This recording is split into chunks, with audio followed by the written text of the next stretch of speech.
Hello students, welcome back to the NCERT Exemplar with Detailed Solution web series।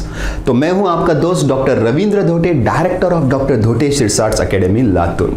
तो बच्चों आज हम लोग एक नए चैप्टर के साथ आए हैं और चैप्टर का नाम आपके सामने है body fluids and circulation. Circulation बच्चों हार्ट, पंपिंग ऑर्गन, ब्लड, लिम्फ्स, ये सब इस चैप्टर में हम लोग पढ़ते हैं। चलिए देखते हैं इसमें कितने क्वेश्चन हैं और हमको कितने क्वेश्चन सॉल्व करने हैं बच्चों। चलिए एनसीईआरटी एग्जाम्पलर ओपन कर लेते हैं हमारी। चल विदाउट वेस्टिंग टाइम क्वेश्चंस के साथ शुरुआत करेंगे।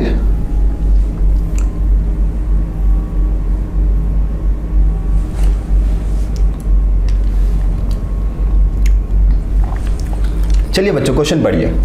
Which of the following cells does not exhibit phagocytic activity? मतलब ये बोल रहे हैं कि चार ऑप्शन में सेल्स के नाम दिए हुए और उसमें से कौन से सेल में फैगोसाइटिक एक्टिविटी नहीं होती है। तो सबसे पहले ये सवाल उठता है कि व्हाट इज फैगोसाइटिक एक्टिविटी। तो फैगोसाइटोसिस ये इसका मतलब होता है एनगल्फ एंड डाइजेस्ट। आपके बॉडी में ये सेल्स हर जगह रखे हुए बेटा। मतलब सर ये सेल्स का काम होता है कि कोई भी डेड सेल्स, कोई भी ओल्ड सेल्स, कोई भी इंजर्ड सेल्स या कोई माइक्रो ऑर्गेनिजम्स, जर्म्स वगैरह उसको एनगल्फ करना और पूरी तरह से डाइजेस्ट कर लेना। मतलब ऐसे सेल्स को हम लोग बोलते हैं फैगोसाइटिक सेल्स। सर ये एनगल्फ करके डाइजेस्ट कर लेते हैं, इसका मतलब ये जो सेल्स होते हैं फैगोसाइटिक सेल्स, राइट, अलग अलग नाम है इनके, मतलब फिलहाल तो phagocytic cell is the common name. They are having a engulf and digest property. इन ये सेल्स के अंदर ऐसी कौन सी सेल ऑर्गेनेली होती है जो डाइजेशन में मदद करती है। तो बेटा ये एमसीक्यू में आगे का बता रहा हूं कि इनके अंदर होता है सर लाइजोसोम। याद रखना बेटा, लाइजोसोम याद आ रहा है, सुसाइड बैग। लाइजोसोम एक ऐसी सेल ऑर्गेनेली जिसमें खतरनाक एंजाइम्स होते हैं जो किसी को भी डाइजेस्ट कर सकते हैं। तो ये फैगोसाइटिक सेल्स में भर भर के होते हैं। अब हमारे बॉडी में, हमारे ब्लड में फैगोसाइटिक सेल्स के नाम क्या है। तो जैसे सबसे पहले मोनोसाइट। तो बेटा monocyte is a phagocytic cell, ये फैगोसाइटिक सेल है, ठीक है। न्यूट्रोफिल भी फैगोसाइटिक सेल है। They both are the type of WBC, monocyte and neutrophils. Basophil is not phagocytic, not phagocytic, क्योंकि सर ये अलग काम करता है। Basophilic cells secretes chemicals known as histamine, heparin and serotonin, वो अलग काम करते हैं। Macrophages are nothing but stored monocytes. मतलब जब आप अपने मोनोसाइट्स को ब्लड के बाहर निकालोगे और टिश्यू स्पेसेस में स्टोर करोगे तो उन स्टोर्ड मोनोसाइट्स को नाम किया जाता है मैक्रोफेजेस। मैक्रो का मतलब होता है लार्ज और फेजेस का मतलब होता है phagocytic cell. Macro means large and phages means phagocytic cell. तो लार्ज फैगोसाइटिक सेल। तो क्वेश्चन में पूछा था डज नॉट, तो बेटा यहां पर आंसर आ चुका है, that is a basophilic cell. They don't have a phagocytic activity. बाकी तीनों में आपको फैगोसाइटिक एक्टिविटी मिलेंगी। तो बड़ा आसान सा क्वेश्चन था, समझ में आ गया बच्चों। चलिए आगे बढ़ते हैं।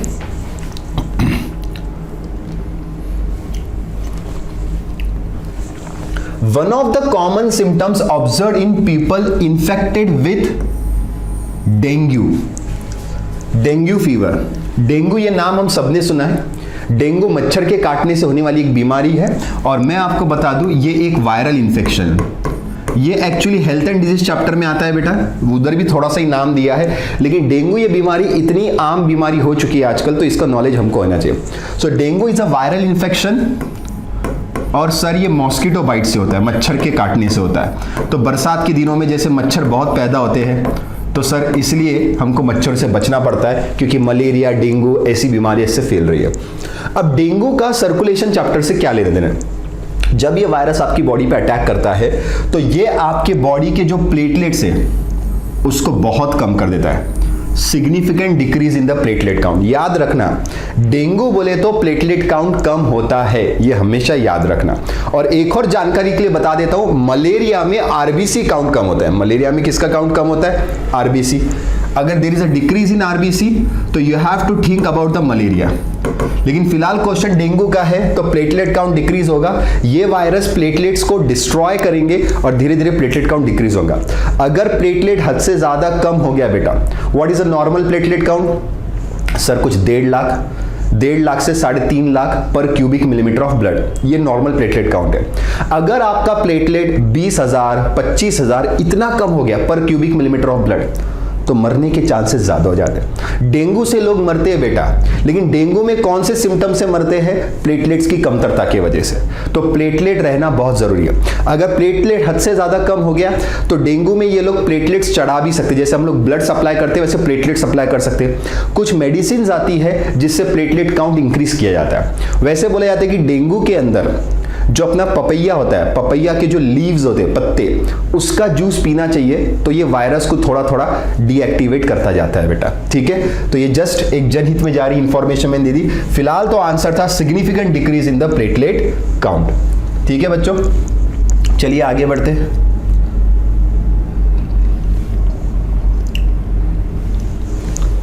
Which among the following is correct? Correct को बॉक्स कर लेंगे। ड्यूरिंग ईच कार्डियक साइकिल, मतलब जब आपके हार्ट की एक्टिविटी, कार्डियक साइकिल बोलते तो pumping action of the heart, तो आपकी हार्ट की एक्टिविटी जब हो रही है तो कौन सा स्टेटमेंट इसमें सही है वो ढूंढना है अपने को। The volume of blood pumped by both the right and left ventricle is same, यही करेक्ट है पहला स्टेटमेंट, कि जो भी ब्लड निकलता है pumped by both right and left ventricle is same. मैं बता दूं कि इसको हम लोग बोलते हैं स्ट्रोक वॉल्यूम। क्या कहते हैं? Stroke volume. मतलब जब जब आपकी एक सिंगल हार्ट बीट होंगी और उसमें से एक्चुअली क्या होता है, वेंट्रिकल्स दोनों एक साथ पंप होते हैं, राइट और लेफ्ट वेंट्रिकल एक साथ पंप होंगे और उसमें से एक साथ ब्लड बाहर निकलेगा। तो वो जो एक साथ ब्लड बाहर निकलता है उसे हम लोग बोलते हैं स्ट्रोक वॉल्यूम। ठीक है, और स्ट्रोक वॉल्यूम की क्वांटिटी होती है 70 ml ईच वेंट्रिकल। मतलब एक सिंगल वेंट्रिकल से 70 ml निकलेगा, मतलब दोनों मिला के 140 ml। दोनों मिला के कितना बेटा? 140 ml। तो 70 ml लेफ्ट वेंट्रिकल से, 70 ml राइट वेंट्रिकल से, तो क्वांटिटी क्या होगी बच्चों? सेम।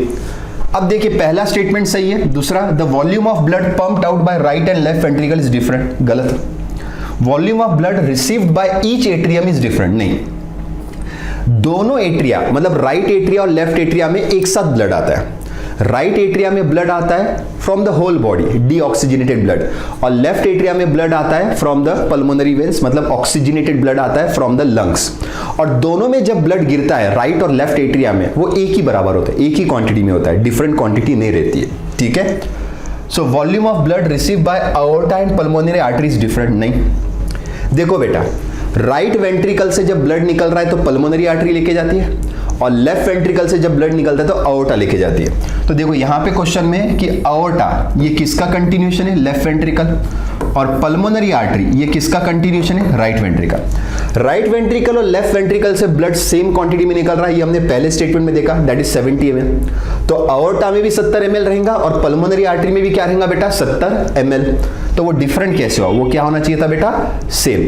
जब दोनों वेंट्रिकल से सेम ब्लड निकल रहा है तो अओर्टा और पल्मोनरी आर्टरी में भी ब्लड क्या रहेगा बच्चों? सेम ही रहेगा। तो ये हो गया क्वेश्चन नंबर 3। क्लियर है बच्चों यहां तक? याद रखना, दोनों एट्रिया, राइट और लेफ्ट एट्रिया एक बराबर है, उसमें एक अमाउंट का ब्लड आएगा। दोनों वेंट्रिकल वो भी एक बराबर है, in case of volume, in case of blood उसमें भी एक ही बराबर ब्लड आएगा। मतलब एट्रिया में जो ब्लड क्वांटिटी रहेंगी वो सेम रहेंगी एट्रिया एट्रिया में, और वेंट्रिकल वेंट्रिकल में जो ब्लड क्वांटिटी रहेंगी वो भी सेम रहेंगी। ये आपको ध्यान देना है। नेक्स्ट क्वेश्चन,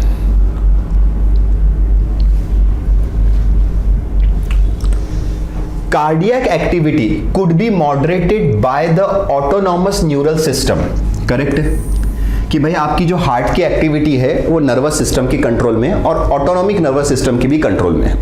अब ऑटोनॉमिक नर्वस सिस्टम बोले तो इसमें दो चीजें आ जाती, सिंपैथेटिक एंड पैरासिम्पैथेटिक। ठीक है, तो टिक द करेक्ट आंसर। चलिए अब इसको मैं थोड़ा सा बताना चाहूंगा बच्चों।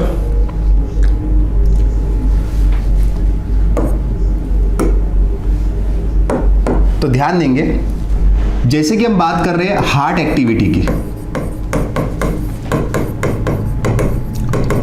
तो ये सेंट्रल नर्वस सिस्टम के भी कंट्रोल में है और ऑटोनॉमिक नर्वस सिस्टम की भी कंट्रोल में है।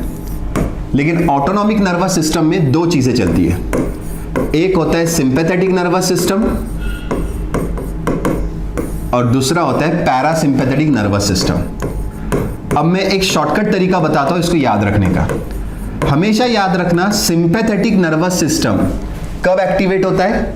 In case of emergency.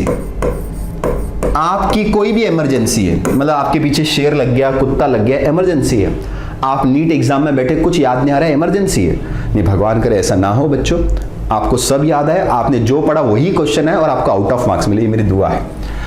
अब सर इमरजेंसी के बाद एक कंडीशन आती है रिलैक्स, क्योंकि जिंदगी भर कोई भी इंसान इमरजेंसी में नहीं रहता है, इमरजेंसी टलने के बाद रिलैक्स कंडीशन। तो इमरजेंसी को टैकल कौन करता है? Sympathetic nervous system. और इमरजेंसी के बाद जो रिलैक्स कंडीशन आती है उसको टैकल कौन करता है? That is a parasympathetic nervous system. अब आप खुद को एक इमरजेंसी में डालिए और हार्ट में क्या चेंजेस होंगे बताइए। सर अगर मेरे पीछे कुत्ता लगा है इमरजेंसी और मैं दौड़ रहा हूं तो मेरा हार्ट रेट बढ़ने वाला है। तो सिंपैथेटिक नर्वस सिस्टम आपका क्या करता है? हार्ट रेट इसको इंक्रीज करता है। हार्ट रेट इंक्रीज होगा तो जो स्ट्रोक वॉल्यूम है एसवी, मतलब हार्ट से जो ब्लड बाहर निकलने वाला है वो भी क्या होगा? इंक्रीज। और स्ट्रोक वॉल्यूम इंक्रीज होगा तो कार्डियक आउटपुट भी क्या होगा? इंक्रीज, सभी बढ़ेगा। और सर इमरजेंसी के बाद जो रिलैक्स कंडीशन होंगी तो heart rate back to their normal position, मतलब डिक्रीज होगा। स्ट्रोक वॉल्यूम भी क्या होगा बेटा? पहले से नॉर्मल पे आ जाएगा, मतलब वो भी डिक्रीज होगा। और कार्डियक आउटपुट भी क्या होगा? डिक्रीज होगा। अब जो बच्चों को स्ट्रोक वॉल्यूम और कार्डियक आउटपुट की डिफरेंस नहीं पता तो उनके लिए बता देता हूं मैं। स्ट्रोक वॉल्यूम होता क्या है? स्ट्रोक वॉल्यूम बोले तो एक झटके में हार्ट से ब्लड कितना बाहर निकलता है, ठीक है? मतलब volume of blood pumped out by each ventricle, her ventricle का, ड्यूरिंग सिंगल हार्ट बीट, मतलब एक झटका, सिंगल हार्ट बीट बोले तो एक झटका, तो इसे हम लोग क्या बोलते हैं बच्चों? Stroke volume. तो स्ट्रोक वॉल्यूम मैंने अभी कितना बताया थोड़ी देर पहले? 70 ml, कि भाई एक झटके में 70 ml ब्लड निकलेगा सर, ठीक है? लेकिन सर 1 मिनट में कितना ब्लड बाहर निकलेगा? 1 मिनट में, तो उसे हम लोग बोलते हैं कार्डियक आउटपुट। अब कार्डियक आउटपुट का डेफिनेशन वही आएगा जो पूरा ऊपर लिखा हुआ है, volume of blood pumped out by each ventricle during 1 minute लिखना पड़ेगा। तो डेफिनेशन में कोई चेंज नहीं है, बस लास्ट में चेंज है, volume of blood pumped out by each ventricle during 1 minute. अब बताइए 1 मिनट में आपका दिल कितने बार धड़कता है? तो सर हम लोग लिखते हैं 72 टाइम्स। तो कार्डियक आउटपुट का फॉर्मूला क्या होगा? Stroke volume multiplied by heart rate. तो स्ट्रोक वॉल्यूम कितना है? 70 ml और हार्ट रेट कितना है? 72 बीट्स पर मिनट। तो ये हो गया अराउंड 5 लीटर, 5040 ml पर मिनट। इतना ब्लड आपके एक वेंट्रिकल से निकलेगा। तो जब भी मैं कार्डियक आउटपुट बोलूंगा तो 5 लीटर आपको बोलना है, स्ट्रोक वॉल्यूम बोलूंगा तो आपको कितना बोलना है बेटा? 70 ml, ठीक है? अब सर हम लोग क्या पढ़ रहे थे? हम लोग ये पढ़ रहे थे सिंपैथेटिक और पैरासिम्पैथेटिक। सिंपैथेटिक सब कुछ बढ़ा रहा है, ये आपको ध्यान रखना है, और पैरासिम्पैथेटिक सब कुछ क्या कर रहा है? कम। और सर ये ऐसा क्यों? क्योंकि सिंपैथेटिक इमरजेंसीज को टैकल करता है और इमरजेंसी की बात की रिलैक्स कंडीशन को पैरासिम्पैथेटिक टैकल करता है। चलिए इतना समझ में आ गया होगा आपको। अब आ जाते हैं हमारे क्वेश्चन के ऊपर सर। तो हमको cardiac activity moderated by ANS और हमको ढूंढना है करेक्ट आंसर, ठीक है? ऑप्शन ढूंढते हैं। The parasympathetic nervous system stimulates the heart rate and stroke volume. बेटा यहां पे स्टिमुलेट्स का मतलब होता है इंक्रीज, यहां पे स्टिमुलेट का मतलब क्या होता है? इंक्रीज। तो parasympathetic system increases the heart rate क्या? नहीं सर, आपने अभी क्या लिखाया था? डिक्रीजेस द हार्ट रेट, तो ये गलत हो गया। Sympathetic system stimulate means increase the heart rate and the stroke volume. ये एकदम करेक्ट है सर, अब भी लिखा है हार्ट रेट बढ़ेगा, स्ट्रोक वॉल्यूम बढ़ेगा, कार्डियक आउटपुट भी बढ़ेगा। तो दिस स्टेटमेंट इज करेक्ट और हमको करेक्ट ही ढूंढना था, बाकी और दो पढ़ लेते। Parasympathetic system decreases the heart rate but increases the stroke volume. ये स्टेटमेंट आधा सही था यहां तक कि भाई parasympathetic nervous system heart rate decrease करता है लेकिन स्ट्रोक वॉल्यूम को इंक्रीज करेगा, ये सरासर गलत हो गया, उसको भी डिक्रीज करेगा, दोनों ही डिक्रीज हो गए। The sympathetic system decreases the heart rate, ये तो पहले ही गलत हो गया। Sympathetic nervous system increases the heart rate as well as increasing the stroke volume, जो अपन ने सेकेंड स्टेटमेंट में देखा। तो योर आंसर इज बी बच्चों। आंसर क्या हो गया बेटा यहाँ पे? बी। चलिए, उम्मीद करता हूं आपको समझ में आया होगा। आगे बढ़ते हैं बच्चों। Question number 5।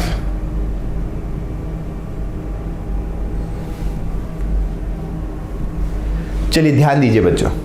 Mark the pair of substances among the following which is essential for coagulation of blood.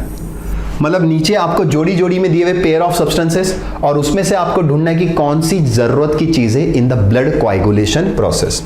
तो मैं पहले ही बता दूं, heparin is a anti coagulant, मतलब ये तो खून जमने नहीं देगा सर, ये एंटी क्लॉटिंग फैक्टर है। हिपैरिन का नाम सुनेंगे तो ये खून जमने नहीं देता। अच्छी भी बात है एक लेवल पे कि हमारे बॉडी में आज जो खून लिक्विड स्टेट पे है वो हिपैरिन की वजह से। अब भी अगर मैं तुम्हारी बॉडी का हिपैरिन डीएक्टिवेट कर दूंगा तो सारा ब्लड जम जाएगा। तो हिपैरिन खून को जमने नहीं देता है। तो बेटा हमको कोएगुलेट करना था, जमाना था, तो पहला ऑप्शन नहीं आएगा। Calcium ions and platelet factor, ये पक्के से बैठ रहा है। ये ब्लड क्लॉटिंग मैकेनिज्म में ये दोनों चीजें एकदम परफेक्ट है बेटा। कैल्शियम की भी गरज पड़ती है और प्लेटलेट फैक्टर्स, क्लॉटिंग फैक्टर्स होते हैं, उनकी भी गरज पड़ती है। तो ये दोनों खून को जमाने में मदद करेंगे।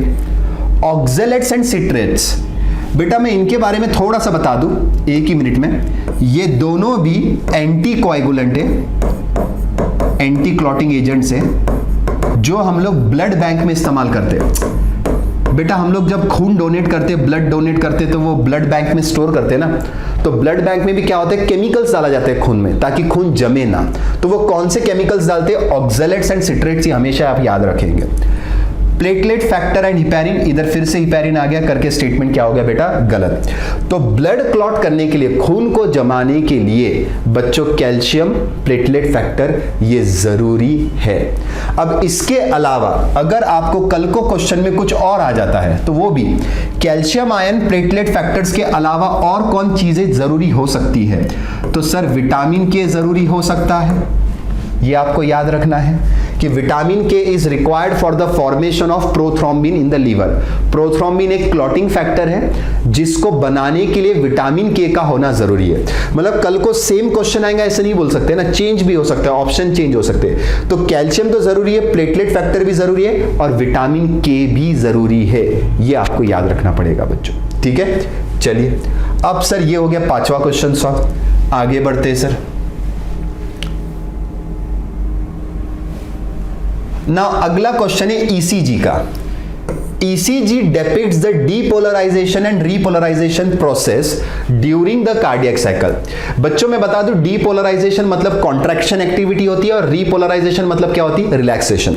तो जब हम लोग हार्ट की एक्टिविटी को ग्राफ पेपर पे लाते हैं, ECG निकालना बोले तो क्या होता है, यहाँ पे इलेक्ट्रोड्स लगा दिए जाएंगे हाथ पे, इस पे चेस्ट के पास छोटी सी मशीन होती है, उसको चालू कर दिया जाता है और उसमें से ग्राफ पेपर निकलता है प्रिंट आउट के फॉर्म में और उसके ऊपर वेव्स बन के निकलता है। तो वो आपकी कार्डियक एक्टिविटी होती है। वो जो वेव्स बन के निकला हुआ है वो कार्डियक एक्टिविटी, मतलब आपकी जो हार्ट की इलेक्ट्रिकल एक्टिविटी, हार्ट में जो कुछ भी चल रहा है इंपल्स की मदद से चल रहा है। तो हार्ट की जो कुछ भी इलेक्ट्रिकल एक्टिविटी है वो इलेक्ट्रिकल एक्टिविटी पेपर पे रिकॉर्डेड फॉर्म में लेते हैं, जिसको हम बोलते हैं ECG।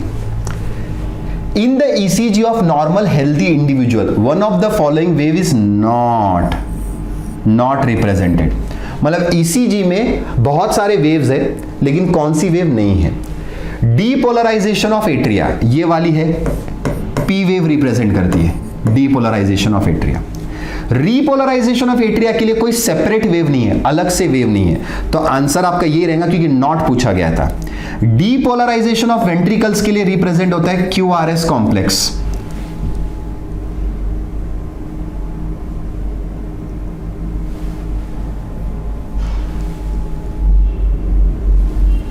तो QRS वेंट्रिकुलर कॉम्प्लेक्स। और रीपोलराइजेशन ऑफ वेंट्रिकल के लिए रिप्रेजेंट होता है क्या बेटा, T वेव। तो यही है अपने पास PQRST। चाहे तो आपको मैं अलग से बना के भी बता देता हूं बच्चों कि समझो मान लो हम लोग ECG पढ़ रहे हैं बच्चों,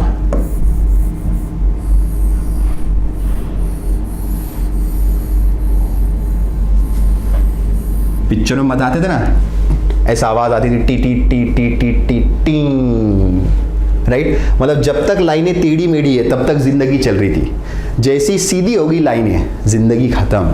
जिंदगी यही तो है बच्चों, जब तक अप एंड डाउन है तब तक लाइफ है। एकदम सीधी जिंदगी चलने लगी तो वो जिंदगी क्या है, मर गए समझ लेना बच्चों, ठीक है। तो इसको हम लोग लिखते हैं PQRST।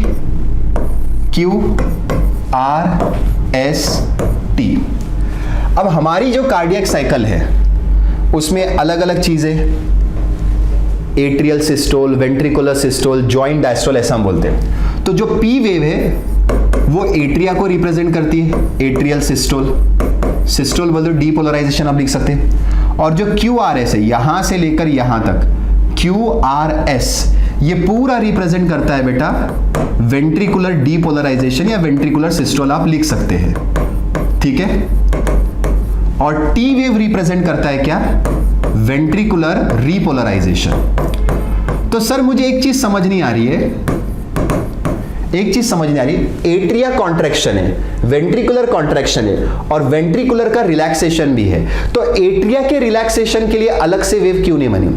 बेटा जनरली बोलते हैं कि जब एट्रिया कॉन्ट्रैक्ट करता है तो वेंट्रिकल रिलैक्स करता है और वेंट्रिकल कॉन्ट्रैक्ट करता है तो एट्रिया रिलैक्स करता है। तो यहां पर जब वेंट्रिकल कॉन्ट्रैक्शन में गया, वेंट्रिकुलर डीपोलराइजेशन QRS के दौरान, तभी एट्रिया किस में गया था, रिलैक्सेशन में। मतलब एट्रिया और वेंट्रिकल एक साथ कॉन्ट्रैक्शन में कभी नहीं जाएंगे, याद रखना, अल्टरनेट जाएंगे। जब एट्रिया कॉन्ट्रैक्ट हो रहा है तो वेंट्रिकल रिलैक्स कर रहा है और वेंट्रिकल कॉन्ट्रैक्ट हो रहा है तो एट्रिया रिलैक्स कर रहा है। तो ये जो वेव बनी QRS वो वेंट्रिकल के कॉन्ट्रैक्शन की वजह से बनी। लेकिन जब वेंट्रिकल कॉन्ट्रैक्शन में था उस दौरान एट्रिया ऑलरेडी किस में जा चुका था बेटा, रिलैक्सेशन में जा चुका था। तो बेटा एट्रियल रीपोलराइजेशन के लिए अलग से वेव नहीं बनी, वो QRS के अंदर ही था। And QRS is form by ventricular depolarization, not by the atrial repolarization, ठीक है। इसलिए हमने क्वेश्चन में वही देखा बेटा कि यहां पर कि इसके लिए अलग से वेव नहीं थी, ये QRS में एडजस्ट था। And QRS is actually form by depolarization of ventricles. तो बात समझ में आ गई यहां पे आपको, क्लियर? तो चलिए ये क्वेश्चन भी सॉल्व हो गया बेटा आपका। आगे बढ़ते हैं हम लोग।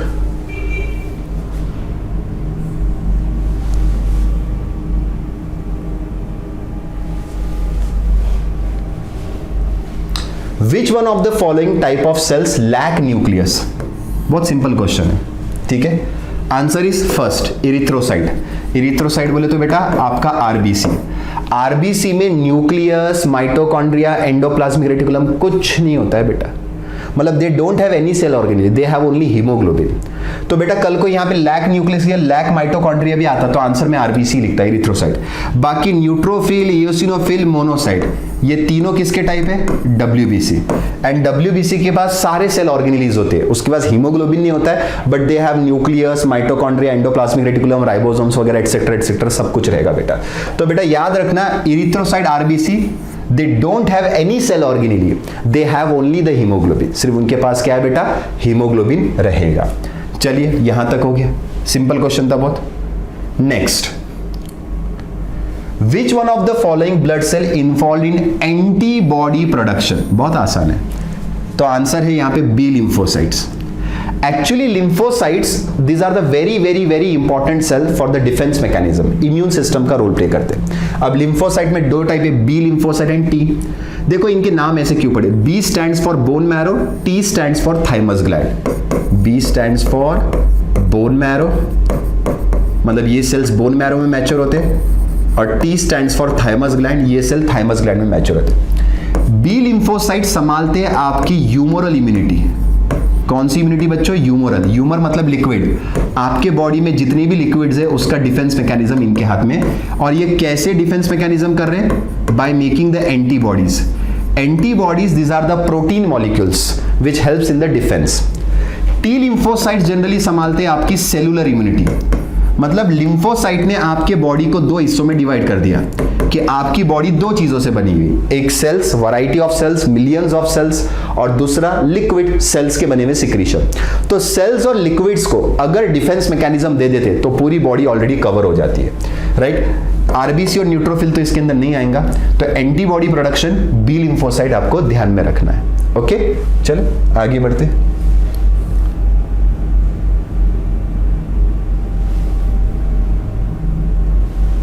The cardiac impulse is initiated and conducted further up to the ventricle।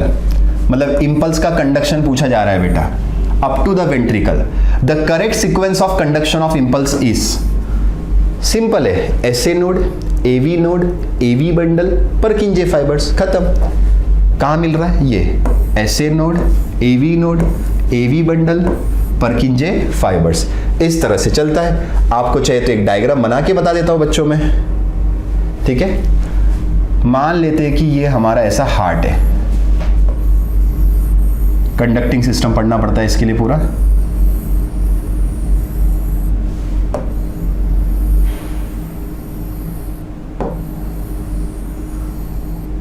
Interventricular septum and this is interatrial septum. तो ये अभी सिर्फ कंडक्टिंग सिस्टम के हिसाब से बना रहे हैं हम लोग, ठीक है। तो यहां सबसे टॉप में होता है एसए नोड जो इंपल्स बनाता है, फिर छोटा सा होता है एवी नोड, ठीक है। अब एसए नोड और एवी नोड के बीच में होता है connection through the internodal fibres.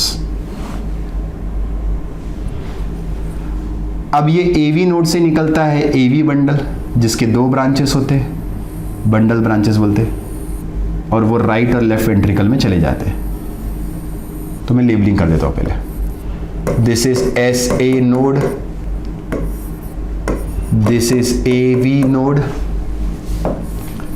This is A V bundle, और अब इनके ये जो छोटे छोटे ब्रांचेस निकल रहे sharp,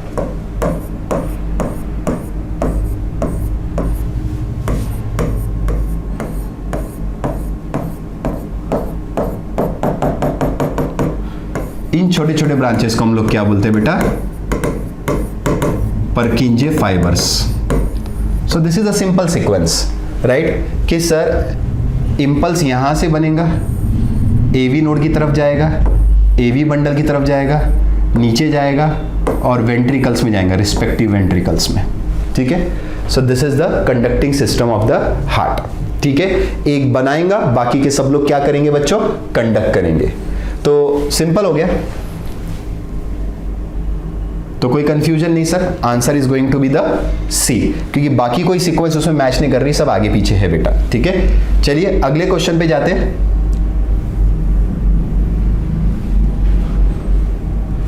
sales involve in inflammatory reactions, simple है, आंसर डायरेक्ट है बेसोफिल, क्योंकि बेसोफिल बेटा आपके पास 3 केमिकल बनाता है।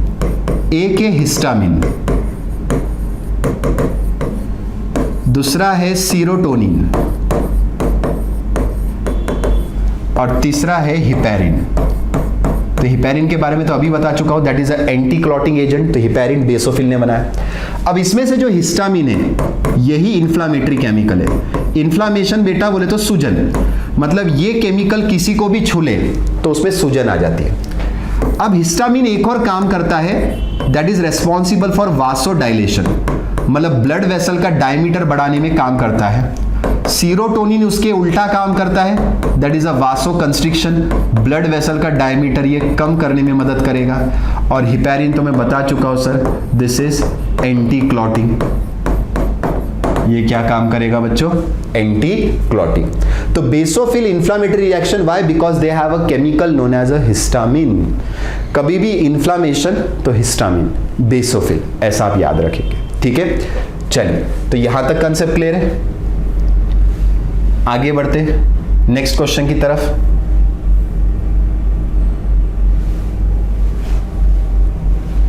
The second heart sound, that is a dub, is associated with the closure of, correct. आपके दिल में जो आवाजें आती है बेटा, जिसको अपन धक धक धक धक धक धक ऐसा बोलते हैं, अरे वो धक धक नहीं होता है, मेडिकल साइंस में क्या होता है, लब dub, lub dub, lub dub. Lub is the first heart sound and dub is the second heart sound. आपके दिल में दरवाजे होते हैं जिसे हम बोलते हैं वॉल्स और फ्लैप्स। जब ये दरवाजे जोर से बंद होते हैं तब आवाज आती है, और वही आवाज को हम लब dub lub dub lub dub बोलते हैं। दरवाजा खुलने पे आवाजें आएंगी, दरवाजा बंद होने पे आएंगी बच्चों। अब दरवाजों के नाम है बेटा, तो मैं आपको बता दूं, सेकेंड हार्ट साउंड तो semilunar valves, no doubt. 2 semilunar valves होते हैं, aortic and pulmonary semilunar valve, उनको क्लोज करने पे सेकेंड हार्ट साउंड आता है। तो फर्स्ट हार्ट साउंड किसके वजह से आता है, ये दोनों, tricuspid and bicuspid walls, which is commonly known as atrioventricular wall. I repeat, atrioventricular wall. इनके क्लोजर से फर्स्ट हार्ट साउंड आएगा, that is लब, फर्स्ट हार्ट साउंड। तो पहले ये दोनों दरवाजे क्लोज होंगे, ट्राइकस्पिड एंड बाइकस्पिड वॉल्स, और फिर सेमिलर वॉल्स क्लोज होंगे, इसलिए साउंड आएगा लब dub, lub dub, lub dub, dub लब नहीं, लब डब। ठीक है, तो कल को क्वेश्चन फर्स्ट हार्ट साउंड का आ सकता है, आज क्वेश्चन सेकंड हार्ट साउंड का है, दोनों बता दिया ताकि आगे चल के कुछ भी क्वेश्चन है हम उसको टैकल कर सके। बढ़िया, चलो अब सर क्वेश्चन नंबर 12।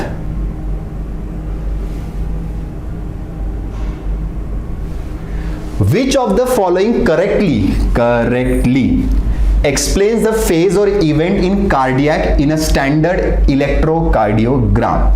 मतलब ECG के अंदर कौन सी एक्टिविटी ठीक से करेक्टली एक्सप्लेन हो रही है। चलिए, अभी मैंने ECG थोड़ी देर पहले पढ़ाया था आपको।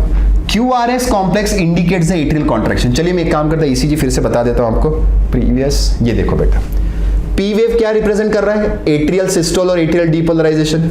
QRS क्या रिप्रेजेंट कर रहे हैं? पहले ventricular depolarization, then atrial repolarization. और टी वेव क्या रिप्रेजेंट कर रहा है बच्चों? Ventricular repolarization. तो याद रहेगा, P wave atrial, QRS ventricular depolarization and the T wave is ventricular repolarisation.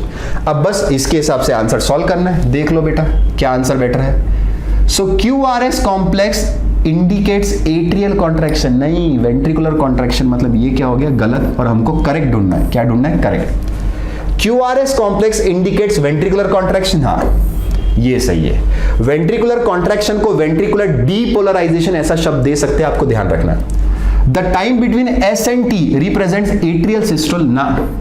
आपको S और T चाहे तो बता देता हूं। ये S और ये T, इनके बीच में ये जो होता है इसे हम बोलते हैं ST segment.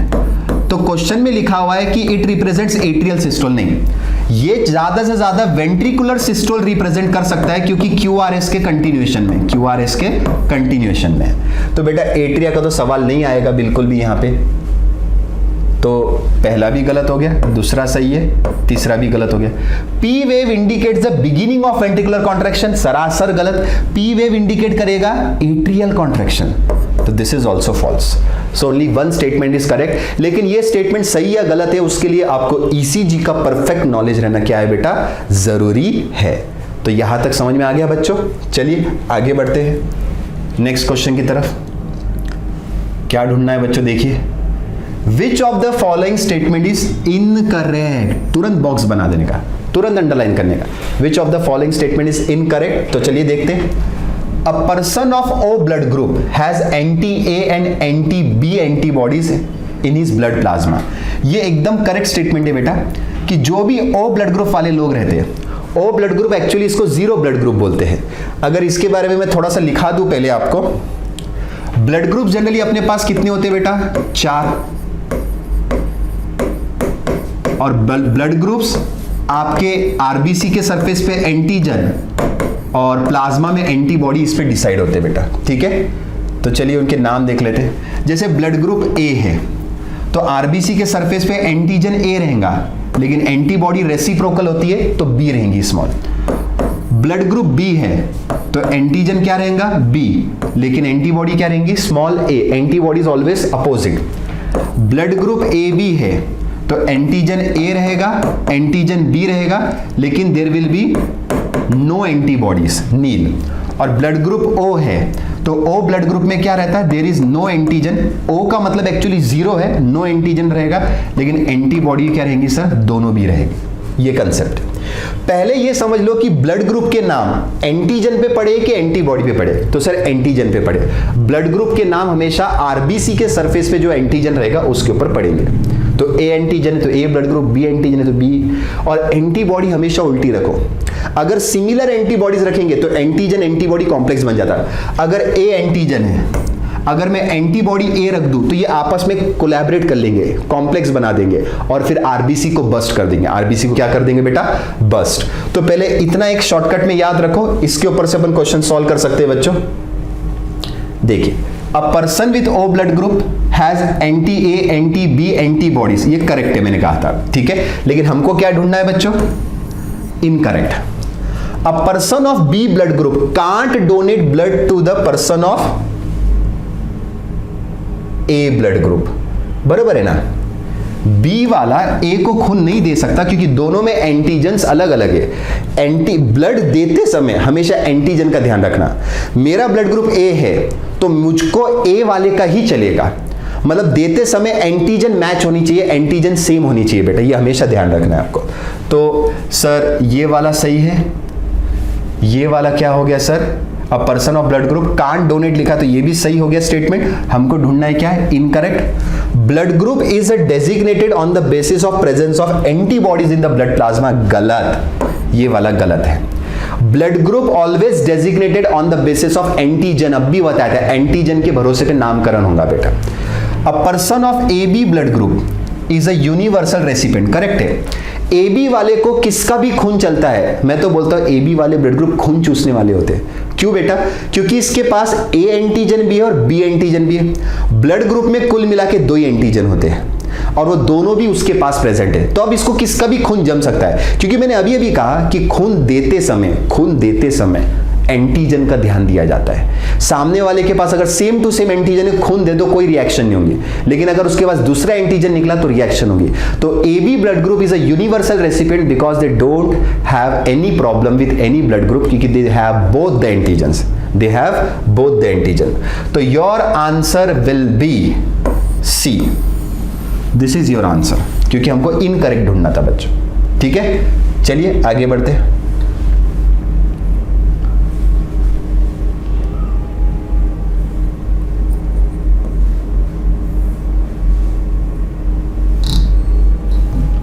Next question. What would be the cardiac output of a person having 72 heartbeats per minute and the stroke volume of 50 ml? Simple है, मैंने अभी अभी एक फॉर्मूला बताया था, cardiac output is equal two stroke volume multiplied by heart rate. यहाँ तो सब दिया हुआ है। स्ट्रोक वॉल्यूम कितना दिया हुआ है 50 ml, हार्ट रेट कितना दिया हुआ है 72, मल्टीप्लाई कर दो, राइट। तो देखो 5 2 10, 1 5 7 35, 36 हो जाएगा, 3600 ml आएगा। बहुत आसान क्वेश्चन था बेटा। क्वेश्चन तो और फनी बनते, Baahubali is having a heart rate of this and having a stroke volume of that and calculate the cardiac output. कुछ भी क्वेश्चन दे सकते हैं, किसका भी नाम दे सकते हैं, ठीक है। तो बच्चों आपको ध्यान रखना है कि ये वाली चीज कोई भी फॉर्मेट में आ सकती, फॉर्मूला ध्यान रखो, सब सही हो जाएगा। बहुत ही आसान क्वेश्चन था बच्चों। चलिए नेक्स्ट, मैच द कॉलम्स, बड़े दिन के बाद आया। Match the column, direct matching करता हूं मैं। लिम्फेटिक सिस्टम, ये एक सिस्टम होता है जो ब्लड के पैरेलल चलता है। ब्लड एक लिक्विड है, वैसे लिम्फ एक लिक्विड है। तो ये क्या करता है, to drain back the tissue fluid to the circulatory, correct है। मतलब आपके बॉडी में जो भी एक्स्ट्रा टिश्यू फ्लूइड रहते हैं उसको लेकर वापस से सर्कुलेटरी सिस्टम में डाल देना, ये इसका काम है। तो to drain back the tissue fluids. Pulmonary vein carries oxygenated blood, ये एक लौती वेन ऐसी जो ऑक्सीजनेटेड ब्लड लेकर जाती from lungs to heart, from lungs to heart. Thrombocyte बोले तो प्लेटलेट्स, कोएगुलेशन, खून जमाने में मदद करते हैं। और लिम्फोसाइट डिफेंस मैकेनिज्म बोलते हैं इम्यून रेस्पॉन्स। तो A इज इक्वल टू क्या हो गया बेटा अपना, A is equal to 3, right, and B is equal to क्या हो गया 1। चलो इसको मैच करते, A is equal to 3 and B is equal to 1। अच्छा इधर 2 हो गए, अब C का देखना पड़ेगा, C is equal to 4th। तो बेटा answer will B 2, A3 B1 C4 D2, ये आ जाएगा बेटा, ठीक है। चलो आसान था। Now this is going to be the last question. अपने को ढूंढना है, अपने को स्टेटमेंट्स पढ़ने हैं और स्टेटमेंट के हिसाब से नीचे जो ऑप्शन दिए सही गलत वाले वो ढूंढने बेटा। Statement 1, atria receive blood from all the parts of the body, correct है, which subsequently flows to the ventricle, एकदम करेक्ट है।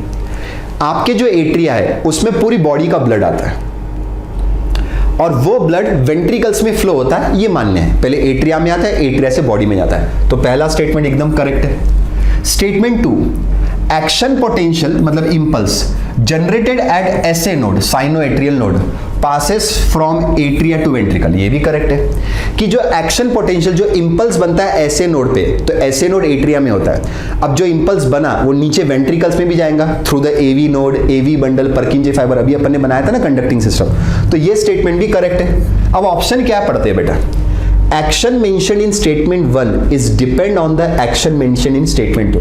मैं पहले बता दूं ये दोनों एक दूसरे पे बिल्कुल डिपेंड नहीं है। इंपल्स का बनना और ब्लड का आना ये एक दूसरे पे डिपेंड नहीं है। हाँ, दोनों एक साथ हो रहा है, ब्लड आ रहा है और इस समय इंपल्स बन रहा है, ब्लड नीचे जा रहा है उसी समय इंपल्स भी नीचे जा रहा है, लेकिन ये दोनों इंडिपेंडेंट एक्टिविटी, दोनों भी कैसी एक्टिविटी बच्चों, इंडिपेंडेंट एक्टिविटी है। तो पहला तो नहीं आएगा, डिपेंडेंसी है ही नहीं, दोनों स्टेटमेंट एक दूसरे पे डिपेंडेंट, सेकंड ऑप्शन भी नहीं आएगा। Action mention in statement 1 and 2 are independent of each other, ये बोल सकते हैं। Action mention in statement 1 and 2 are synchronous. अब देखो ये दो क्वेश्चन में, दो ऑप्शन में टाइप हो गए। मैं बोल रहा हूं कि दोनों स्टेटमेंट इंडिपेंडेंट है, मान्य है, लेकिन दोनों साथ में हो रहा है ना, तो दोनों साथ में हो रहा है तो आंसर क्या आ जाएगा, सिंक्रोनस। दोनों साथ में हो रहा है तो दोनों का क्या हो जाएगा बेटा, सिंक्रोनस।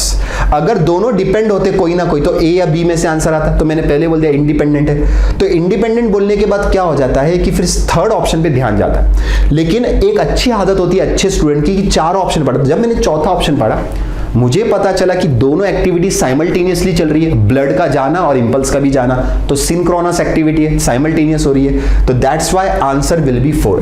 क्वेश्चन थोड़ा सा टफ था, टफ बोले तो ऑप्शंस नजदीक नजदीक थे, लेकिन बेटा नीट एग्जाम वही तो होती है। बायोलॉजी में 90 क्वेश्चन, 90 क्वेश्चन में से 80 क्वेश्चन आसान होते हैं, लेकिन 10 क्वेश्चन ट्रिकी कैसे होते हैं कि दो ऑप्शन नजदीक के लगने लगते हैं, कि दोनों ऑप्शन सही लगने लगते, या तो फिर चारों ऑप्शन गलत लगने लगते।